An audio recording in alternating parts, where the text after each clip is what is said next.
We live in a world of beauty and wonder, and some of the beauties and wonders that exist within it are difficult to explain.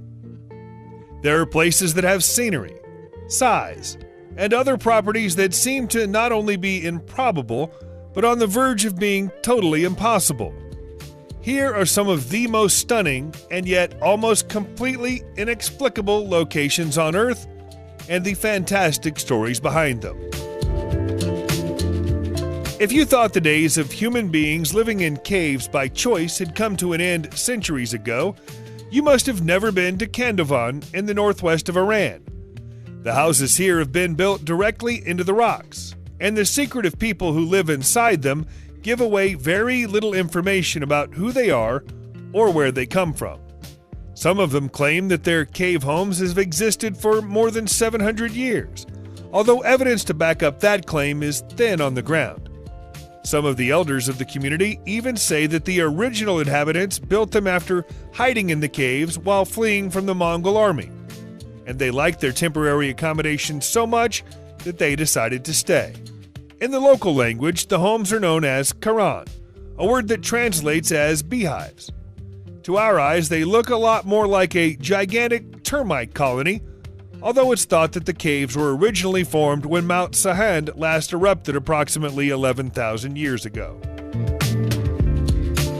Very few locations in the world have been privileged enough to be named a UNESCO World Heritage Site, so the fact that Quinta de Regaleira in Portugal has been ascribed that status should tell you more about what a special place it is. The stunningly ornate 4-hectare estate is more than deserving of the honor, though. Every single building and structure was designed by Italian architect Luigi Manini, and there have been various myths and legends built up around the designer and his creation in the years since building work ended in 1910. Mysterious symbols and etchings are hidden all over, and some of them have been interpreted as being references to the legends of the Knights of Templar. Even people who disagree with that theory say that they're references to either alchemy or masonry. It would appear that Manini may have been a member of some very secret societies.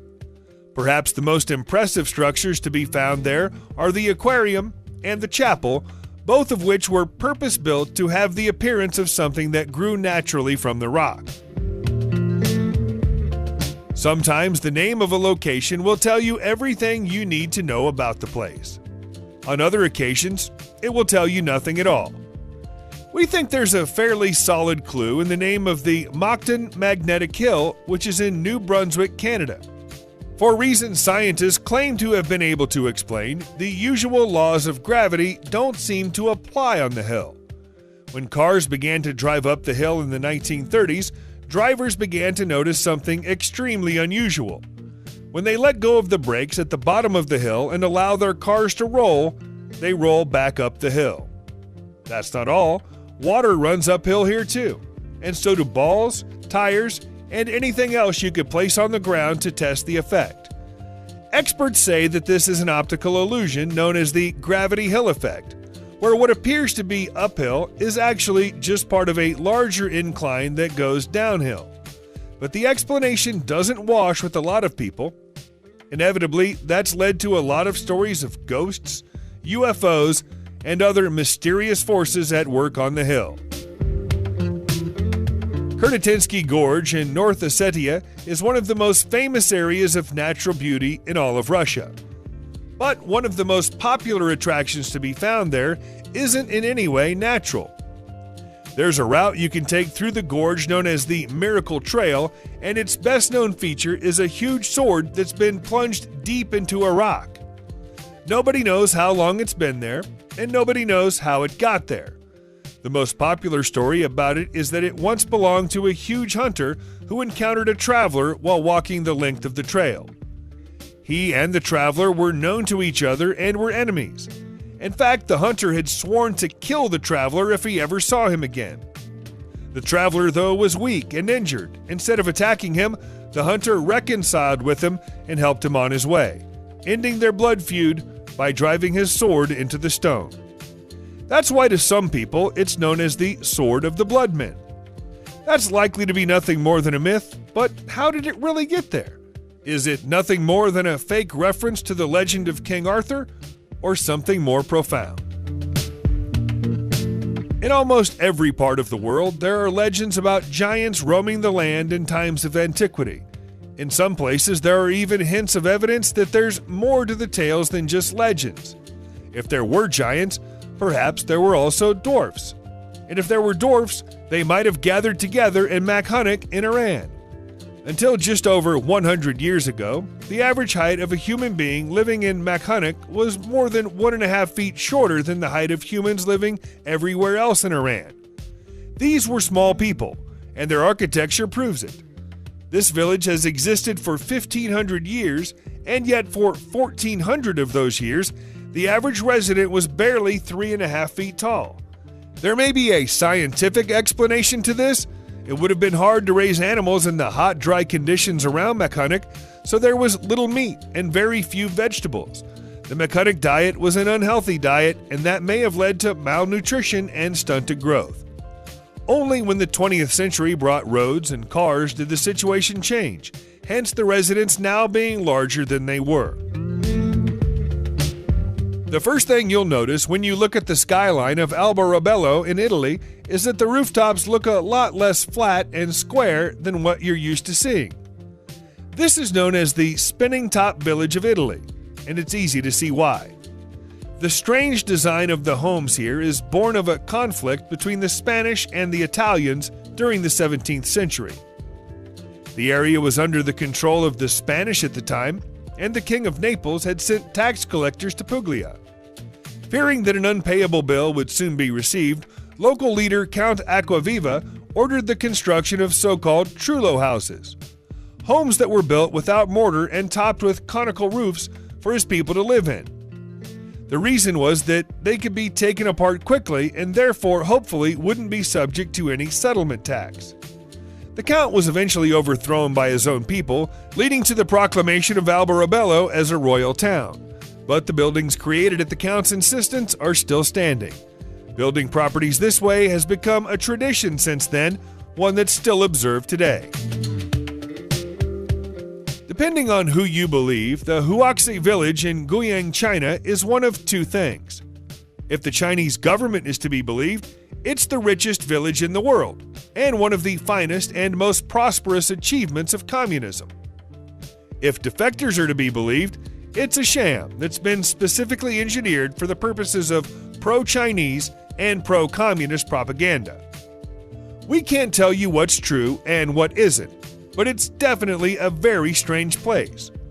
Row after row of identical villas line the streets, and there's an 80-story skyscraper at the heart of the village with a solid gold globe on top of it. It's said that everyone who moves into Huaxi is immediately given a car and a villa free of charge, and that all the residents have the equivalent of $100,000 in their bank accounts at all times. Defectors have claimed that while the villas and cars are real, all the residents work 7 days a week without holidays and are only allowed to keep 30% of their salaries. As an added catch, should any of the residents choose to move away, they lose all the money and possessions they built up while living in Huaxi.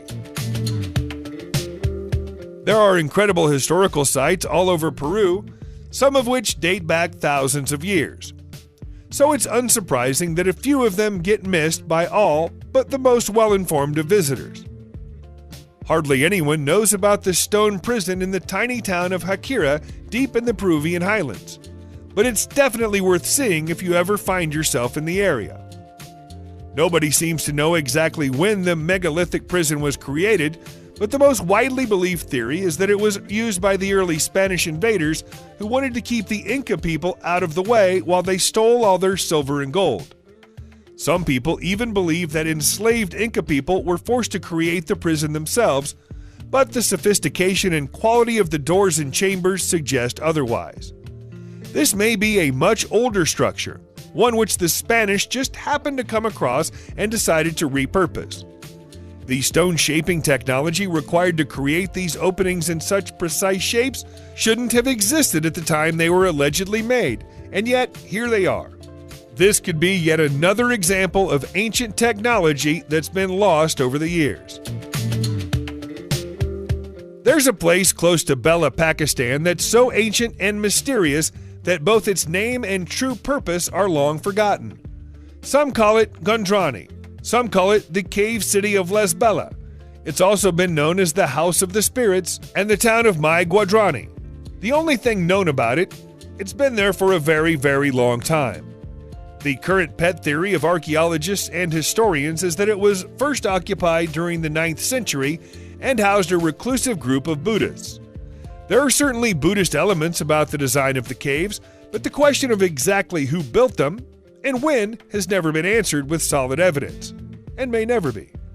Around 1,500 caves were counted during the days of British rule in Pakistan, but erosion and neglect since then mean that a mere 500 remain now. There are several unpleasant myths and legends about the caves, including the idea that a king and his daughter once became trapped there and were tormented by demons, and that the demons of the mountains would consume the souls of anyone who stepped into any of the caves. Perhaps these old superstitions put people off the idea of doing maintenance or conservation work in the area. Once upon a time, Salina Turda was an underground salt mine.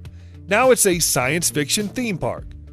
It's an unlikely turn of events for the old mine, which is in Turda, Romania, but it's working out well for the visitors who flock to it and also for the local economy. Not only is Salina Turda in Romania, but it's also in the Transylvania district of Romania, the place where legends say Dracula's castle once stood. If a slightly gothic-looking theme park 400 feet below ground belongs anywhere on the planet, it's there. Salt mining at the site began at least 2,000 years ago and headed underground during the years of Roman occupation. Amazingly, the mine was still open in 1932, and even after that it was used as a bomb shelter during the Second World War.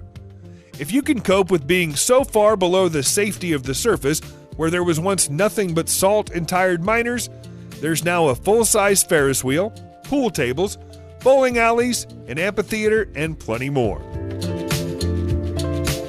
You could consider the Sculpture Garden in Perikkala, Finland, a tribute to the life, work, and visions of sculptor Vieho Ronkanen. But if the eccentric artist style isn't to your taste, you may find that some of what's to be found there may visit you again during your nightmares. He worked on the garden for almost his entire career and never considered it finished, adding pieces to it constantly from the 1960s until almost the day he passed away in 2010. There are more than 500 concrete statues there now, although over 200 of them are allegedly depictions of the artist himself in various yoga poses. Many people have commented that they find the statues quite sinister. Finding out that some of them feature real human teeth makes them even more sinister. The very few works that aren't based on human figures appear to be large, misshapen trees with conical branches. Although he never minded people coming to look at his work, Ronkanen refused to allow any of it to be exhibited outside of his garden and refused almost all requests for interviews. That makes it almost impossible to ascertain what he really meant by all of this. The shining beauty of Freya Nakhon Cave in Thailand is half made by nature and half made by nurture. You'll find the stunning sight in the Sam Roy yacht as the sun passes over the top of this incredible cavern. It shines through a gap in the roof and casts a spotlight onto the floor. It's looked this way for thousands of years, but wasn't noticed by anybody until a local nobleman abandoned his ship during stormy weather, crawled his way to the land, and used the cave for shelter. He had never seen anything like it.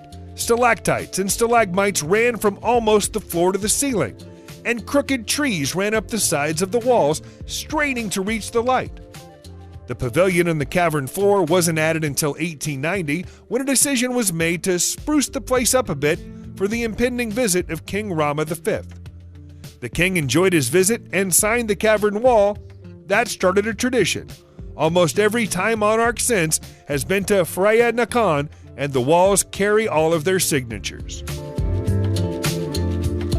Subscribe to the channel and turn on notifications, and you will be the first to know when a new video comes out.